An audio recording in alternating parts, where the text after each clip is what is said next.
My understanding of human rights and equality really began growing up in the 1950s and 60s.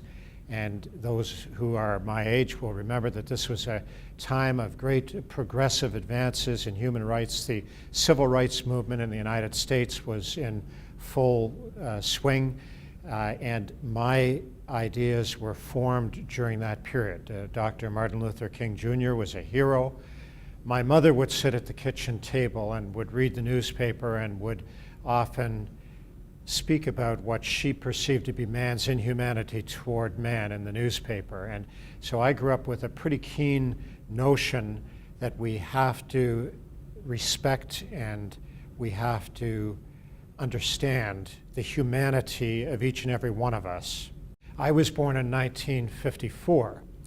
That was actually less than 100 years after the slaves were freed in the United States. Until around 1863, African Americans were not considered people, were not recognized as people under American law. They were considered commodities. They couldn't buy or sell. They, in fact, could themselves be bought or sold. That was only abolished less than 100 years after I was born. I was born 6 years after the United Nations Universal Declaration of Human Rights was proclaimed.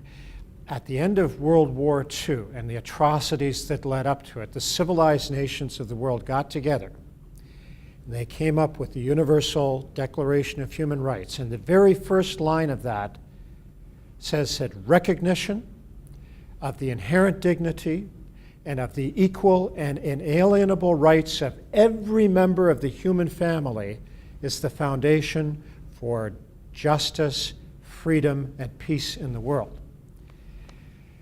So that's the kind of attitude that I carried with me through my life. And it was quite a surprise when years later, having studied law, practiced law, I came across a law on the Canadian statute books, which is a very necessary law. It's a law which defines what it is to be recognized as a human being in Canada. I did some research. I discovered that that law was first written down 400 years ago when people knew nothing about children before birth. And it basically says that in Canada, a child becomes a human being when the child has fully proceeded in a living state from the body of the mother. So think about that. Until the last little toe of a child leaves the birth canal, the child is not recognized under Canadian law as a human being. This directly violates that preamble of the United Nations Universal Declaration of Human Rights, because it's actually saying that someone who we know is in fact a human being will not be recognized under Canadian law as a human being. It's a violation of the UN Universal Declaration of Human Rights. It was a no-brainer to me that this should never be accepted, that no government in a just and democratic society should ever have the power to falsely condemn anyone. And that's what this law does. It falsely condemns certain children as not human when they are in fact human beings. So I thought, well, this is pretty simple. I'll just suggest to Parliament that we conduct a little study of that law. If we can just look at it and see what the evidence is about when a child is capable of being recognized as a human being. Because for sure, it's well before the point of birth.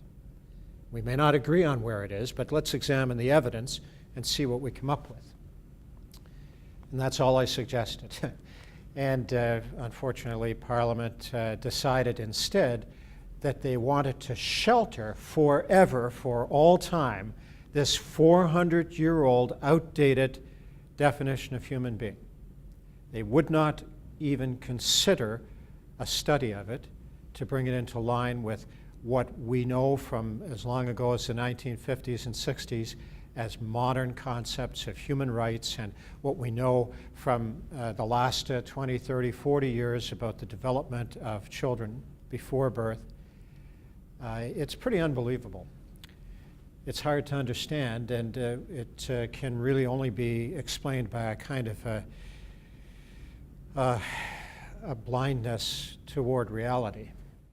I can only repeat to you some of the things that I heard when I proposed Motion 312, and mainly the argument that I heard was that in order to justify abortion, it's necessary to pretend that a child is not a human being until the moment of complete birth. And that if we recognized a child as in fact, what a child is, a human being, then it might in some way hinder abortion.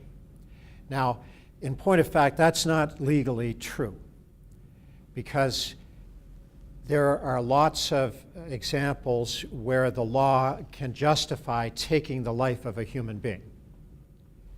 You know, when we go to war, we authorize our servicemen and women to kill enemy soldiers. That's legal. But you know what we never do?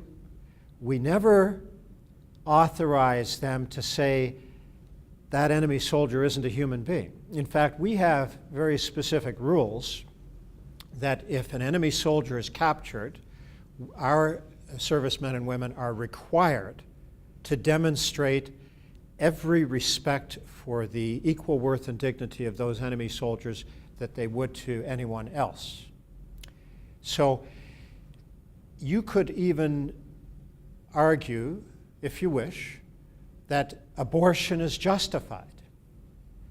And I made no quarrel with that in the course of Motion 312. I didn't go near that issue. Let that be decided another day. But what I said is this: even if abortion is justified, even if you can justify taking the child's life, you can never justify that pretense that someone is not human who you know really is human. This offends every sense of decency and democracy and justice that we know. The law cannot proceed on the basis of a false condemnation, not in a just and democratic society. So it's not legally correct to say that recognizing a child as a human being necessarily means that abortion isn't justified. That's just not so. But further to that, even if you wanted to believe that, even if you wanted to think that because a child is a human being, abortion can never be justified, you have to stop and think for a moment. If the only justification for a law has to be based on a fraud, has to be based on a pretense that someone is not human when you know they are, there's something wrong. Now, all of this is pretty obvious to me, just as it's obvious to me that giving the government the power to falsely condemn one person or group puts all of us at risk. It means that none of us are safe when that line gets crossed. That's obvious to me, too. It wasn't so obvious to the majority of members of Parliament. It is, in fact, the case that even if you allow the government, even once, to falsely condemn an individual or a group, it never stops with one victim.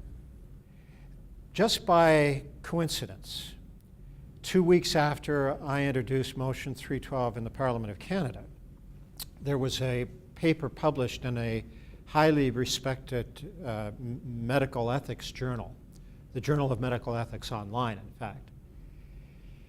And it was published by a couple of academic scholars, well qualified in every sense of the academic world. And their proposition was quite logical if you accept the flawed premise which I'm attacking. The flawed premise that I'm attacking is that it's okay to condemn children before birth as non-human even though we know they're human. That's a flawed premise. But if you accept that premise, they added to it a perfectly correct premise, which is that there's really no difference between a child before birth and a newborn infant. Think of the logical conclusion. When you put those two premises together, the logical conclusion, which they drew and said very explicitly, is that it's okay also to take the life of a newborn infant. Because we've already decided we're going to pretend that a child before birth is not a human being when we know darn well that's not true. We can apply the same pretense to a newborn infant and say that they are not human beings either. They're just potential human beings. Now, oddly enough, or interestingly enough, the academics who published this article wanted to take the protection of the word abortion. They didn't want people to think they were talking about infanticide, which is really what they were talking about.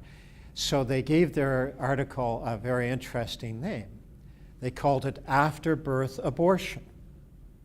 They wanted, since so many people think abortion is acceptable, they wanted to obtain that patina of respectability onto their idea. And it really amounts to the same thing, pretending that someone isn't human in order to justify taking their life.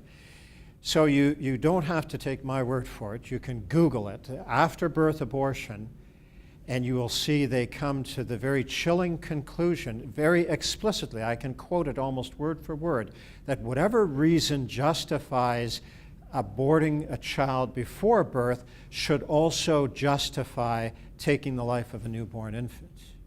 So that's the next set of victims who are in the sights of this notion that it's acceptable for the government to falsely condemn anyone as non-human who is human. And of course we can think of other categories, people who are mentally challenged. You know, the Nazis in the 1930s had laws which basically equated individuals of any age with sufficient mental deficiencies as simply useless eating machines, they were called. They were dehumanized.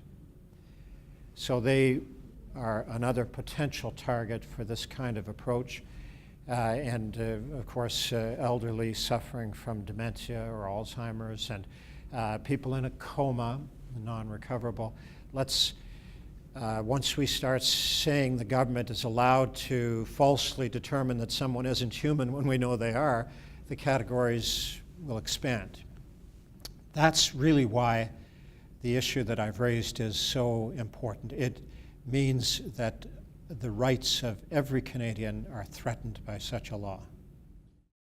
At the end of the day, the decisions should be made in Parliament. And that means they have to be made by members of Parliament. Parliaments reflect the electorate. I don't think that the members of the current Parliament believe that this question of universal human equality is sufficiently important to the people who elected them. I think they believe that they can get away with the notion that it's okay for government to falsely condemn people because there is no hue and cry about such a law from the people who elected them. So I think the ultimate answer is democracy. I'm a big believer in democracy. In fact, that's what I'm fighting for. I believe that the people of Canada have to insist that every member of Parliament demands that every Canadian law has to recognize the equal worth and dignity of every member of the human family, just as is so eloquently set out in the United Nations Universal Declaration of Human Rights. And until the people of Canada insist upon that, demand that from their representatives, then I think members of Parliament will continue to protect this barbaric and inhumane law. I think there is a consensus in Canada, in fact, that we should recognize in law the equal worth and dignity of every human being, and that's all that I'm saying.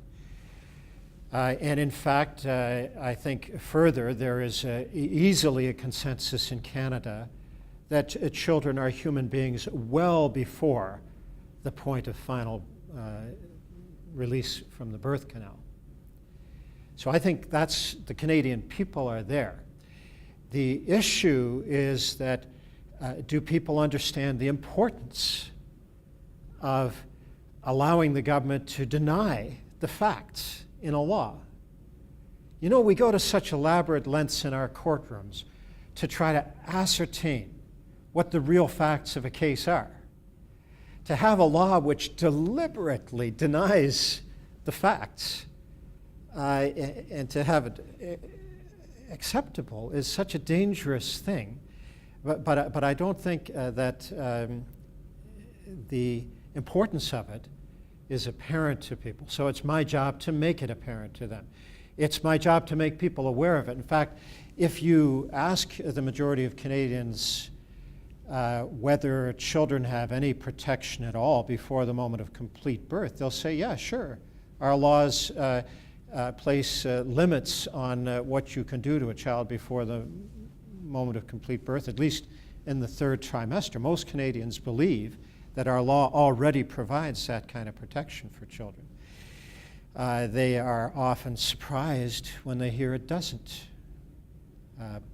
Now, there are people who say, oh, it doesn't matter what the law says. We just don't often do abortions up until the moment of complete birth. But the reality is statistics demonstrate that 40 to 50 children a year in Canada, every year, are born alive and therefore become human beings, but die as a result of abortion. So you know that there are abortions which do in fact occur with children who are not only human beings but capable of being born alive. 40 to 50 children a year. Now, that simply demonstrates that Canadians aren't well informed about the law that I'm referring to. If a child is not a human being until the moment of complete birth, then the child is like nothing more than a wart on your nose. And any woman who went into a doctor to have a wart on her nose removed should be given that service. There should be no excuse for denying anyone the right to remove a wart on their nose. And in the same way, if a child is not a human being, if a child is no different than a wart on someone's nose, if a woman went in up to the moment that birth began to have an abortion, I think that she could legally insist on that without any limitations whatsoever, whether there was justification or no justification. The issue is that every parliamentarian, at least once in their career, is going to have to decide whether laws should embrace universal human rights or if laws should deny the humanity of some in the name of so-called choice. So recognizing the equal worth and dignity of every human being, I say let life win.